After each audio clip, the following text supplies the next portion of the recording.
As we anticipate the weak-willed, let us also anticipate that woven in the tapestry of human goodness are also threads of mean, power-hungry, deceptive individuals. We cannot avoid the cruel people we will encounter in life. The more of them coming at us, the more we put ourselves out there, the more we seek to lead, the more we express ourselves and our full potential, the more we are motivated to change the world. The more we rise, the more they turn up. This is not some kind of paranoia. The fact that there are mean people in the world is not something to fear. It is simply something to acknowledge and prepare for. Business people should not be shocked that the competition will seek to destroy them.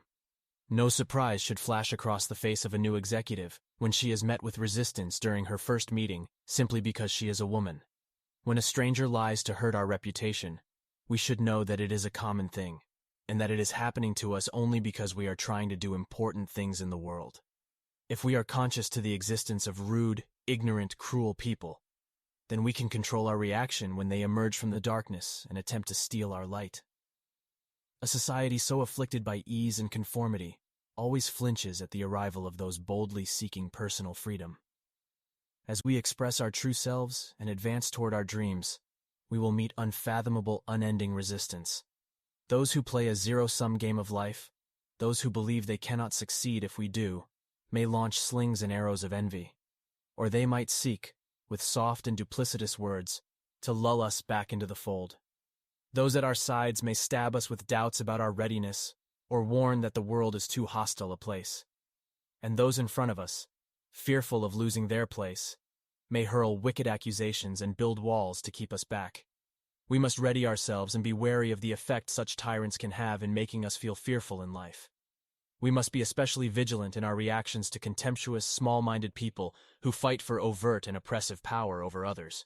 The brute who towers over others, using his physical presence to intimidate. The greedy liar at work who seeks to wreck us. The abusive lover. The vicious neighborhood gossip. The condescending bullies and the sweet-talking con artists.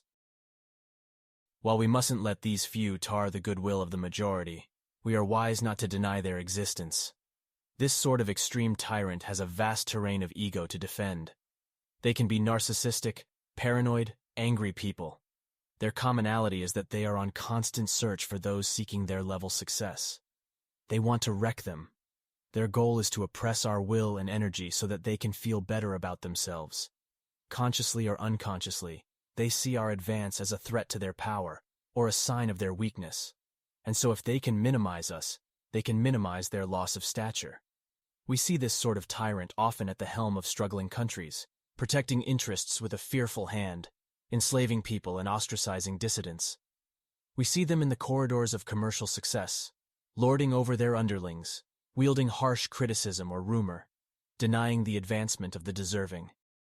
Often family members, battering the very ones who depend on them.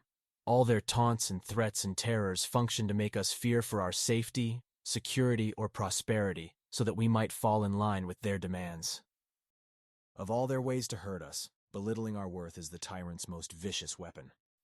You are unworthy, stupid, inadequate, unskilled, they tell us. Their harsh words and actions eke to box us into their concept of who we are and where we belong. The effect? We start to fear that we are not good enough or cannot win, and tragically, this can quickly become a self-fulfilling prophecy. We can come to believe we are as small as they tell us we are, and we can choose to stay in their pathetic boundaries of belief rather than roam freely into our own freedom. We should not be surprised when others demean or resist our initiatives, nor should we suppress our will and let them win. We mustn't let the wicked stoke our doubts into the mighty flames of fear that consume our dreams. To these tyrants, we owe nothing. A truly oppressive person cannot see beyond his or her own self-interest, and so no relationship with them will ever be joyful or reciprocal. They are blinded by their ego and live in a world by themselves and for themselves. Do not grovel to these people. Do not try to placate them. Do not hope they will change. Do not engage with them or hang about with them.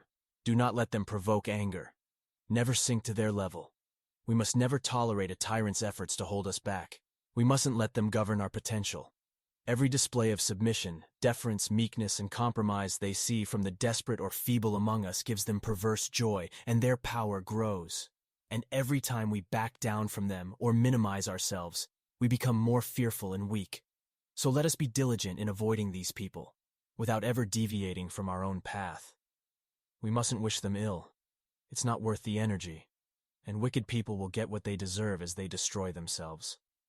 Our success lies not in their destruction, but in our own advancement, not in the astonishment on their faces as we surge past them, but in the joy in our hearts at having prevailed despite them.